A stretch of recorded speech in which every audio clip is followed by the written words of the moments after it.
Hello and welcome to online Adda for study benefit for learning. दोस्तों स्वागत है आप सभी का online Adda for study YouTube channel पर। इस वीडियो में हम बात कर रहे हैं कई बड़ी और लेटेस्ट अपडेट के बारे में। एक एक करके सारी अपडेट हम कवर करेंगे। चैनल को सब्सक्राइब करके बेल आइकन को दबा लें और वीडियो को लाइक कर दें, जिससे कि आपको रियल ऑथेंटिक जानकारी online Adda for study YouTube channel के माध्यम से मिलती रहे। शुरुआत करते हैं सबसे पहली अपडेट के साथ यूपीटीईटी 2024 के नोटिफिकेशन के बारे में। यूपीटीईटी के आवेदन के साथ साथ अगर बात की जाए इसके एग्जाम को लेकर भी, क्योंकि आप जानते हैं कि यूपीटीईटी को लेकर वैसे तो बहुत सारे बीएड से लेकर बीटीसी या इसके अलावा जो भी अभ्यर्थी हैं जो शिक्षक बनने का सपना देख रहे हैं और उनके लिए यूपीटीईटी पास करना अनिवार्य है, वो खुद नहीं चाहते हैं कि यूपीटीईटी का विज्ञापन दोबारा जारी हो। लेकिन सत्य जो है वो आप सभी के सामने है, क्योंकि यूपीटीईटी से सरकार को बेनिफिट मिलता है, इसलिए सरकार समय समय पर यूपीटीईटी लाती है। फिलहाल मुद्दे की और महत्वपूर्ण बात यह है कि यूपीटीईटी 2024 के नोटिफिकेशन के बारे में क्या जानकारी है और इसका विज्ञापन के साथ साथ आवेदन एग्जाम को लेकर भी।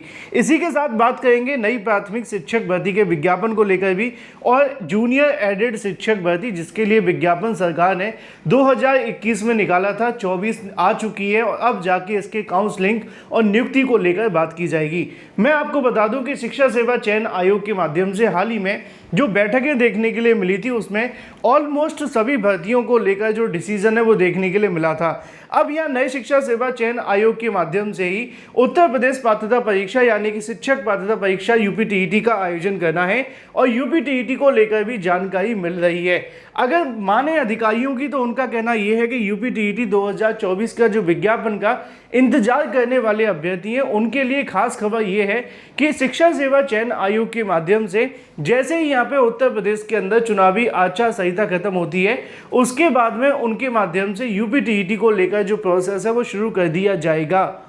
लेकिन अगर बात की जाए विज्ञापन आते आते कितना समय लगेगा, तो इसको लेकर अधिकारियों का कहना यह है कि यूपीटीईटी कराने के लिए थोड़े से हमें प्रोसेस फॉलो करने पड़ेंगे। जैसे कि सबसे पहली जो प्राथमिकता होगी यहाँ पे नए शिक्षा सेवा आयोग की, वो लंबित भर्तियों को लेकर है और लंबित भर्तियों के बाद में जो सेकंड टारगेट होगा वो उत्तर प्रदेश शिक्षक पात्रता परीक्षा का आयोजन करना ही होगा। नए शिक्षा सेवा चयन आयोग के माध्यम से मिली अभी तक जानकारियों के मुताबिक उत्तर प्रदेश के अंदर यूपीटीईटी का विज्ञापन 2024 के अंदर ही जारी होगा और पूरी उम्मीदें देखने के लिए मिल रही हैं कि यहाँ पे शिक्षा सेवा चयन आयोग सबसे पहला जो विज्ञापन जारी करेगा वो यूपीटीईटी 2024 का ही होगा। कब तक जारी होगा इसको लेकर अधिकारियों ने कोई मंथ अभी कमिट नहीं किया है, लेकिन उनका कहना यह है कि एक बार जैसे ही यहाँ पे लंबित भर्तियाँ क्लियर होती हैं, चाहे उसमें से एक आध परीक्षा ही हम करा लें, तो उसके बाद हमें इस मुद्दे को लेकर पूरे तरीके से सेटिस्फैक्शन हो जाएगा कि आयोग पूरे तरीके से भर्तियों के लिए तैयार है, क्योंकि यूपीटीईटी के अंदर बड़ी संख्या में अभ्यर्थियों ने आवेदन करना है।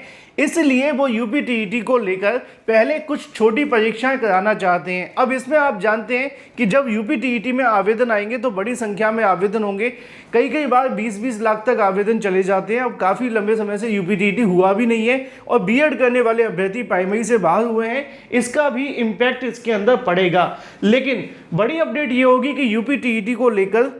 शिक्षा सेवा चयन आयोग के माध्यम से जो काम है वो चुनावी आचार संहिता खत्म होने के साथ ही शुरू कर दिया जाएगा और अगर सब कुछ सही रहता है तो यूपीटीईटी का विज्ञापन आपको इसी साल देखने के लिए मिलेगा। साल के अंत में आते आते यूपीटीईटी तो 100% होगा, ऐसा कहना है अधिकारियों का। तो फिलहाल यूपीटीईटी का इंतजार करने वाले वो अभ्यर्थी जो अभी तक यूपीटीईटी क्वालिफाई नहीं है, वो अपनी प्रिपरेशन यूपीटीईटी के लिए कर सकते हैं। लेकिन यूपीटीईटी से ही जुड़ा एक और मामला है जो है उत्तर प्रदेश की नई प्राइमरी शिक्षक भर्ती को लेकर भी, क्योंकि जब बात यूपीटीईटी की आती है तो अभ्यर्थी इस बात को भी खड़ा करते हैं कि सिर्फ यूपीटीईटी देने से काम नहीं चलेगा, अगर शिक्षक भर्ती नहीं आती है तो यूपीटीईटी का अचार डाल के भी क्या करेंगे। फिलहाल अभी तक आपने देखा है कि जितनी बार यूपीटीईटी हुआ है उसके बाद में शिक्षक भर्ती हर बार नहीं आती है। 2018 के बाद जब जैसे तैसे शिक्षक भर्ती आई थी 69,000 शिक्षक भर्ती, उसके बाद जब भी यूपीटीईटी हुआ, चाहे वो 19 का हुआ हो या इसके अलावा कोई और, उसमें शिक्षक भर्ती का नामो निशान नहीं था। तो अब काफ़ी लंबा समय हो चुका है, अभ्यर्थी अभी भी इंतजार में है, क्योंकि सरकार ने 51,112 खाली पदों का हल्फनामा सरकार ने सुप्रीम कोर्ट के अंदर भी दिया था शिक्षा मित्र इसके अलावा बीटीसी बीएड करने वाले अभ्यर्थियों को आश्वासन मिला था, लेकिन वो कब तक पूरा होगा? तो इसको लेकर जो अधिकारी कहते हैं और जो जानकारी मिलती है उसके मुताबिक उनका कहना ये है कि पहला जो उनका टारगेट होगा वो कहीं ना कहीं लंबित भर्तियां और दूसरा होगा यूपी टीईटी कराना। जब यूपी टीईटी का आयोजन हो जाता है उसके बाद में अगर सरकार उत्तर प्रदेश में किसी भी शिक्षक भर्ती को लेकर अध्याचन उनको देती है तो निश्चित तौर पे वो उनका विज्ञापन जारी करने का काम करेंगे। यानी कि इन शॉर्ट अगर कहा जाए कि नए शिक्षा सेवा चयन आयोग के बन जाने से ये तो हुआ है कि आपकी भर्तियों के लिए आयोग तैयार है, लेकिन वो आयोग भर्तियों का विज्ञापन तभी जारी करेगा जब नए शिक्षा सेवा चयन आयोग के माध्यम से या सरकार के माध्यम से नए शिक्षा सेवा चयन आयोग को निर्देशित किया जाता है। अधिकारियों का कहना है कि अगर उत्तर प्रदेश के अंदर सरकार उत्तर प्रदेश के खाली पदों पर नई प्राइमरी शिक्षक भर्ती का विज्ञापन निकाले जाने को लेकर अगर उनको पोर्टल के माध्यम से अध्याचन देती है तो निश्चित तौर पर उनका जो काम होगा वो नई प्राइमरी शिक्षक भर्ती का विज्ञापन जारी करने का भी है, क्योंकि नई शिक्षक भर्तियों से संबंधित जो भी कार्य करने हैं वो शिक्षा सेवा चयन आयोग को ही करने हैं तो आयोग कराएगा, लेकिन जो अंतिम सहमति होती है वो तो यहाँ पे सरकार यानी कि उत्तर प्रदेश के सीएम योगी के ऊपर ही डिपेंड करेगी। तो यहाँ पे नई शिक्षा सेवा चयन आयोग का जो स्टैंड है वो इस मामले पर पूरे तरीके से क्लियर है कि पहले जिन जिन भर्तियों को लेकर जो प्रस्ताव है उनको मिलेंगे वो उन पर ही काम करेंगे और उसके बाद जैसे जैसे कहीं ना कहीं शासन के माध्यम से निर्देश मिलेंगे उसके आधार पर उत्तर प्रदेश में नई प्राइमरी शिक्षक भर्ती को लेकर नया शिक्षा सेवा चयन आयोग काम करेगा। तो ऐसे में अभ्यर्थियों की मांग तो सीधी सी होगी कि जब यूपी टीईटी आना चाहिए तो सुपर टीईटी का विज्ञापन भी आना चाहिए, क्योंकि 5-6 साल हो चुके हैं और अभी तक